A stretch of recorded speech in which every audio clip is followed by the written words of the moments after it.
we are with State Representative Alicia Rule from the 42nd District. Now, I know that you, with all the things that have been happening up there with, the floods and all sorts of disasters, you said that you were going to be introducing some disaster recovery bills. And so give us an update on that. Did you introduce them and what do they do? We have had a lot of difficulties up in our district, in the 42nd District. We had a massive flood, actually 2 of them, where we had violent rivers running through people's living rooms. It was cold water, it was moving, it was terrifying. It was enough to break down windows and knock down appliances into the other room.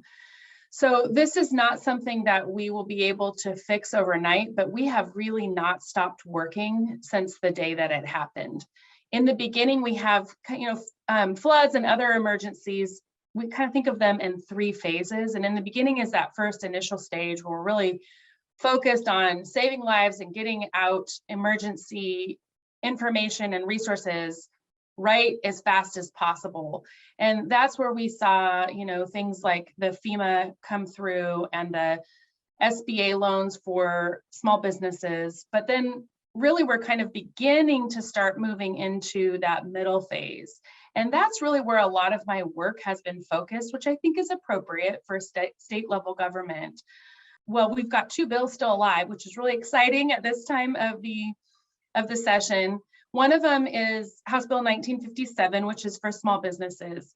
And this is a great bill because it's not just about this particular disaster, but we took this experience that in many ways was really, really challenging and very difficult, and we learned from it. And we realized that one of the gaps that exists is for small businesses. And in our community, in the community like mine, we have things like the barber shop and local restaurants and just your neighborhood stores that we absolutely need to be able to function. I'm thinking about a coffee shop that I'm aware of that really is kind of the center hub of our community. And that coffee shop, when it wasn't able to function, meant that we didn't have that community connector, but it also meant that we lost jobs in the community and that business owner wasn't able to continue doing business. So 1957, it involves some grants for natural disasters like this so that small businesses can continue going when they don't have quick and easy capital to be able to borrow from, or maybe they're not in a place to borrow from that because they've just gone through a natural disaster. But we also have House Bill 2051, which is about our agricultural communities, our farms. And our farms this time got hit really hard. They have a lot of cleanup to do. They still have a lot of work to do, and it just takes funds to be able to do that. In our case, we have much river silt that has covered the fields, and some of that removal is necessary.